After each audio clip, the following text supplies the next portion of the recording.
Welcome to week one, where we're focused all on recovery this week. So the key thing with that we want to focus on with this again all the time with all these lessons is the minimum amount of input with the maximum amount of output. So we're going to be focusing on recovery first because recovery, in this case sleep, is the number one lever to pull. Like it's the most impactful metric or the most impactful factor in how your body actually recovers is always going to be sleep.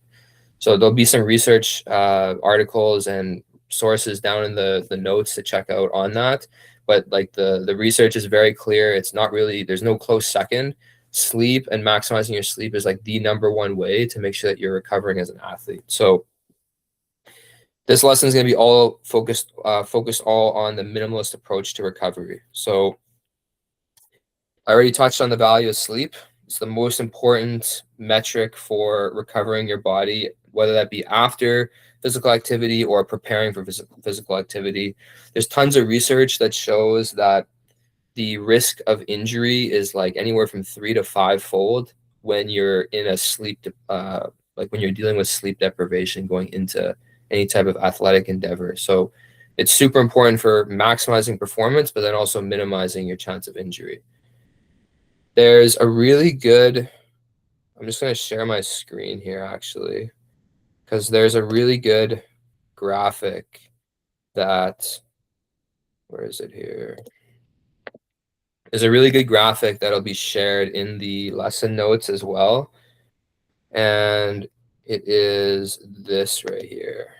Let me know if you can see that. Yeah, I can see that. Perfect. So this is a really cool little table that I created here. It's the recovery needs hierarchy. So at the bottom of this pyramid, you can see there's micronutrients, specific training programs, supplementation, recovery modalities, your hot tubs, Normatex, boots, etc. Eliminating toxins, activity levels, macronutrients, mental health. Moving up from there, we have stress management, diet, and hydration. And then the most impactful is sleep. And I thought this was really powerful just for people to look at, because if we look at like Instagram, you look at online, you look at what most of the health and fitness gurus out there are promoting, it's all about like tracking your nutrition, supplementation, super specific training programs and exercises, and like everybody's doing the most like fad sort of recovery modality. You have tons of people doing cold tubs. You see athletes all the time with the Normatec boots on, but then what I always find interesting is sleep falls by the wayside. Stress management is not even talked about. Diet's obviously important, hydration is obviously important, but like, are you truly maximizing those things, right? And I've noticed that a lot of times we get caught up in like the attractive or catch or shiny new object of like the coolest new recovery modality, or the peptide supplementation protocols, versus actually just locking in on your sleep is going to actually give you way better results. So that'll be in the lesson notes. It's super good just to like remind ourselves of like what's actually most important and what's actually most impactful. So let me make sure I'm not missing anything here. The main thing that we want to really focus on with recovery and throughout this week is focusing on, there's 3 main principles to maximize sleep. And the first one's going to be sleep hygiene and also the amount of sleep you're getting. The second one is going to be optimizing your circadian rhythm. And the third one is going to be breathing properly while you're sleeping. If you take care of these 3 things, you're going to have a much more restful sleep. You're going to have better recovery outcomes. And you're not going to need to rely on like these recovery modalities or anything, because you're just going to feel so much better. Like your baseline is going to be elevated. So first one here is sleep hygiene. So sleep hygiene is exactly what it sounds like. It's doing the basic little daily practices and the basic sort of housekeeping items around your sleep to make sure that it's maximized. It's kind of like the boring things that are actually going to move the needle a lot. So with sleep hygiene, there's a couple different key things that you want to focus on. Is focusing on having a cool, dark environment while you're sleeping. So you want to draw the blinds. You want to make sure you don't have any little charger lights or monitors or anything like that, or like, fans running or something like that, where there's like perpetual noise or light that's going to disrupt you. And making sure that another key thing is making sure that your room is nice and clean. A clean room, naturally puts you in a more relaxed state. It helps you sort of wind down. And then you also want to think about, so for example, like I broke my nose playing basketball. And one of the things that I learned through implementing some of these practices is that whenever I'd sleep on my side or in weird positions, or if I just like passed out because I was doing something and then I fell asleep, I tended to have a less restful sleep, and I tended to actually wake up with like a dry mouth because I'd been mouth breathing throughout the night. Because I broke my nose, I have a deviated septum, and I find when I'm on my side or I'm on my front, that actually gets sort of accentuated. So I sleep way better when I'm on my back, and I can actually sleep and breathe through my nose. So you want to sort of think about those things and make sure that you're tracking your metrics, because you don't really notice those things unless you start realizing, putting the pieces together of like, well, I'm not having a good sleep. Okay, what did I do differently from, last night to this night? Or what patterns am I noticing when I'm having a poor sleep? Like what's actually showing up, right? So that's why it's important to track your sleep and also do some reflection, because you'll start noticing patterns like that. So that's the main thing on sleep hygiene. It's really not that simple. It's really not that complicated. Keep your room clean, keep your environment clean, make sure that you're not in a cluttered state, make sure you don't have any noise or light pollution, and make sure you're in a good, relaxed state and you're in a good position. You don't want to be, watching something and then passing out in a weird position or something where you're not going to have the best sleep that you can. Moving on to the next one is, again, really simple, but optimizing your circadian rhythm. So many of you probably haven't heard the concept of like a light diet. Okay. And we actually, as humans, we draw a lot of energy from the light that we actually take in through our eyes and through our tissues. And we have a really big problem nowadays with just the amount of artificial light. And normally what happens, like how most people go through their day, is they wake up, they check their phone, they're on blue, like they're getting blue and artificial lights into their eyes early on in the day and throughout the day, and then also before they go to bed. So it's not about just like eliminating all those things. Obviously we want to be the idea or the concept of being a minimalist athlete is not having it take over your life, all these different protocols, but actually being able to like live a quote unquote normal life, but then changing small things to make sure that you get better results. So a simple thing to do is first thing in the morning, getting outside or getting some sort of natural light in your eyes is going to be super beneficial. That's going to wake you up. It's going to signal to your body that it's time to be active. It's time to be awake. You can do that also by adding movement first thing in the morning. And that's going to sort of reset that inner clock, that circadian rhythm, to allow you to wake up earlier in the day and then go throughout your day with good energy. And then even throughout the day, you want to be focusing on like trying to minimize the amount of artificial light that you're consuming.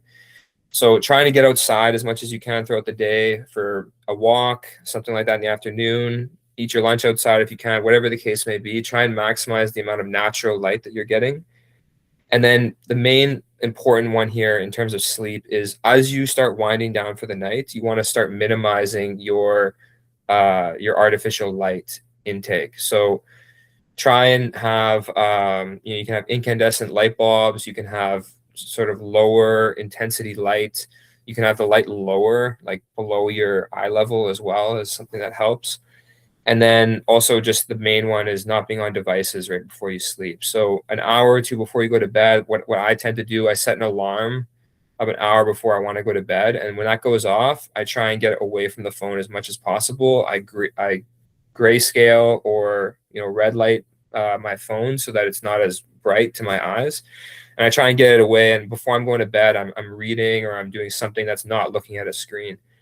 And that was one of the biggest things that just like improved my sleep so much was getting away from my phone or getting away from devices, not watching TV, not watching my laptop or something before I went to bed. So that's a huge one. So just to recap, getting good light, natural light first thing in the morning, as much as you can throughout the day, and then avoiding the artificial lights, within an hour of when you're going to bed is going to have a huge positive impact on your sleep.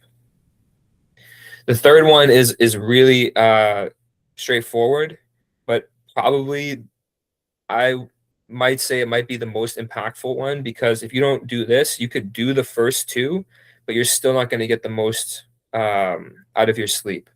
And that's breathing properly, aka nose breathing at night. So the key thing here is you want to ask yourself going into this challenge is like, am I someone that wakes up with a dry mouth, or wakes up feeling like, yeah, I slept 7 or 8 hours, but I don't actually feel that rested. I feel like I didn't sleep enough. Or are you someone that wakes up in the middle of the night and has to go to the bathroom, or you wake up first thing in the morning and you have to go to the bathroom immediately? Those three signs. So having a dry or another one is having a really stuffy nose. So waking up with a dry mouth, stuffy nose, having the feeling of lack of sleep, even though you've slept enough, and then having to wake up and go to the bathroom often at night. Those three things all indicate that you're breathing through your mouth at night, and that's going to put your body in a stress state. It's not going to allow your body to really like sink into that parasympathetic state to signal rest and relaxation. Your body's always going to kind of be in a slightly stressed state. You're not going to actually be able to get the rest that you need. And the other thing is that you're actually counterintuitively, even though you're breathing more air in and out of your lungs through your mouth, you're actually getting less oxygen to your tissues and to your brain. So that's something that we'll cover in the lesson coming up in a couple of weeks on just breathing mechanics and breathing in general. And we'll cover this in more detail, but for now, you just want to make sure that your nose breathing at night. It's going to massively improve your sleep quality. So that can be, like I said, sleeping on my back, sleeping in a good position, making sure I'm relaxing myself before I go to sleep is going to help a lot.